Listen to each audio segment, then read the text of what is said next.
Awesome work, awesome work. All right, next up we have Ralph, who is going to be talking about a new hypervisor, I think. So Hyperlight, what the heck is that? And Prakash, you'd like for you to come over and get mic'd up. Take it away, Ralph. All right, let's Where did see you if get this this all picture works. of me, by the way? No, of course it doesn't. Yes, it does. Okay, great. Hyperlight process VMs. What the hell is that? Actually, what I want to do is take a quick survey through the next 5 years, because we're at a weird position where really everything in the world is going to explode. It's ironic that we're all here and we're still containering and we're still Kubernetesing and all this great stuff, but in fact what we're doing is refining everything that's already in the platform. And we're trying to get more value out of all this, do things faster, easier, and the whole thing. But we can't keep just refining the margins. We're going to have to find new things that actually change the model. And so, like, in that sense, containers are done. But they're not finished. Right? We're still got to do work on them. They're still fantastic. They're not done as a workload. They're done as a stable platform. Everything else is going to be tailored around the margins or the ecosystem around them, how you deliver them, how you execute them and get them ready faster and so forth.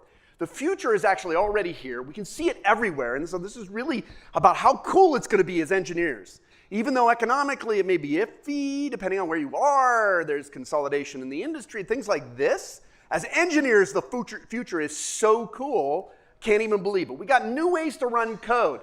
Duffy here has got a t-shirt that leads part of the way. You got ePBF. Like, kernel code is faster. Let's do that. We can add value by removing speed from the system there. You've got unikernels. Everybody, unikernels are back. Have you heard that yet? No, you probably haven't. There's unicraft.org if you haven't seen it. There's NanoVM, which is really, really great. There is the Hermit project, which is fantastic. And all of the stuff you can do with Rust VMM and those projects are great. There's also this WebAssembly thing. You probably heard some marketing buzz about WebAssembly stuff. Maybe just Duffy, you and I probably owe you a beer. Okay, but there's also things like process VMMs, which don't even boot at all. And it's like, wait, what? Wait, don't boot at all? Like, what is that? Right, so that's part of what the heck. Right, Hyperlight is a new project that we just released, not yesterday, 4 days ago, 5 days ago, something like this. We intend to file the PR, to submit it as a sandbox project as soon as we can breathe in between the days this week. So we'll work on that. But it's really a process VM, which is a really new kind of VM. It essentially treats virtual machines as the underlying virtual machine, KVM, Hyper-V, whatever you might be using, as a way to create an isolation boundary, but only for what is essentially, not in detail, but essentially a process. There is no operating system in there. There's no file system by default. There's no networking by default, any of that stuff. It's just a process. But you can be fully isolated, and we can create a new one of those from cold in 1 to 2 milliseconds. 1 to 2 milliseconds. And if you can configure the size of them, they're only the size of the process you need to run. You can actually pool those efficiently on small machines or older machines. And you can actually, when you have it warmed, the overhead call latency into a process across this boundary is on the order of 60 to 100 microseconds. So you can actually pull them and build things really, really efficiently.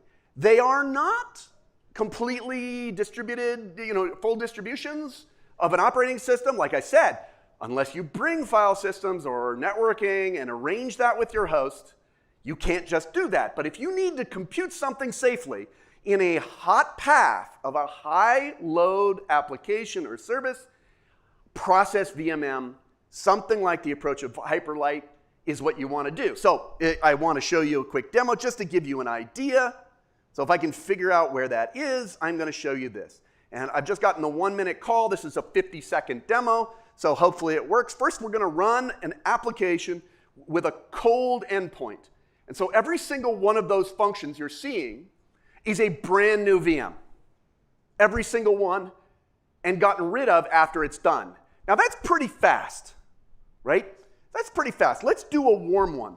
That uses the 10 VMs we had in the beginning. And we've just dropped down quite a bit.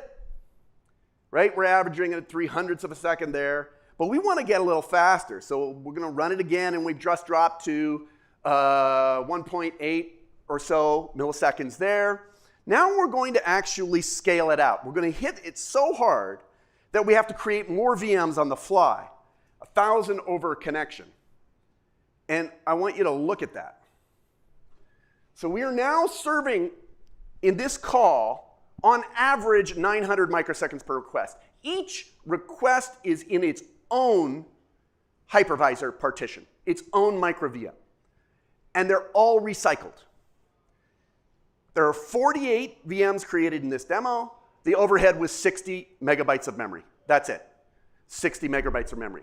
So if you like all these projects, open your brain, go jump on one of them. This is one you may find interesting. Thanks very much.